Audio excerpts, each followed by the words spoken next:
येरखेडा ग्रामपंचायतमध्ये तीनदा आम्ही निवडून आलेलो आहोत आणि वार्ड क्रमांक 4 मध्ये आम्ही तीनदा निवडून आलेलो आहोत आणि वार्डामध्येच नाही तर संपूर्ण येरखेडा ग्रामपंचायतमध्ये आमच्या विकास कामाचा धडाका होता।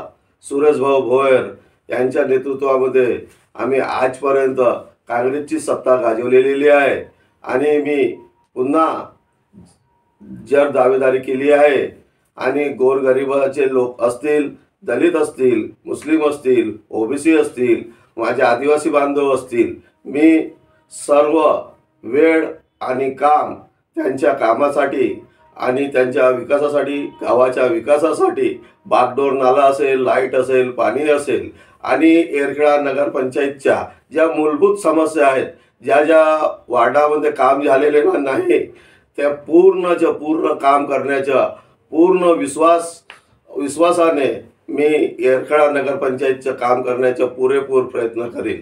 सर, कुठले मुद्दे आहेत, तुम्ही कुठल्या मुद्द्यांना घेऊन तुम्ही निवडणूक लढणार आहात?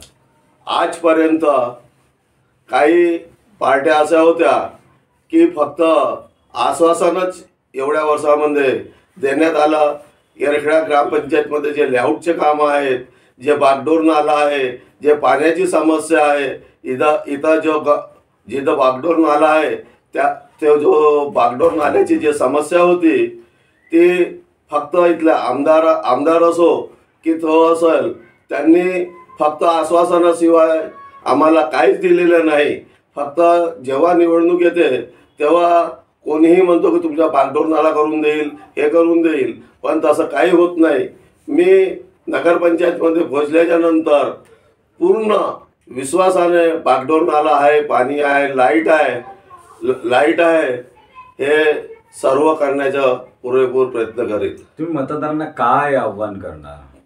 मी मतदारांना पूर्णपणे विनंती करतो की आपण एकदा आपला भाऊ म्हणून आपण संपूर्ण माझ्यावर विश्वास कराल आणि मला जर काँग्रेस पार्टीने, पक्षाने जर मला तिकीट दिली आणि माझ्यावर विश्वास ठेवला तर मी पक्षावर पूर्ण विश्वासाने काम करण्याचा आणि एक कार्यकर्ता म्हणून 25 वर्षापासून मी काँग्रेसमध्ये कार्य करत आहे आणि पक्षाला मी विनंती केलेली आहे की मला आपण पक्षातून, काँग्रेस ह्या पक्षातून मला तिकीट द्याल, कारण की मी पण तीनदा माझी पत्नी आणि आम्ही दोघेही जनरल असो की एससी मधून असो, आम्ही चांगल्या याच्याने आम्ही निवडून आलेलो आहो आणि एकनिष्ठ आहो।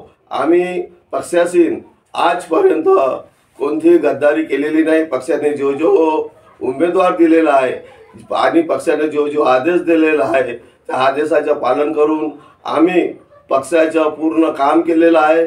म्हणून मी पक्षाला विनंती करतो की मला तिकीट देतील आणि मी पक्षाच्या आणि गावाच्या संपूर्ण विकासाचा प्रयत्न करीन।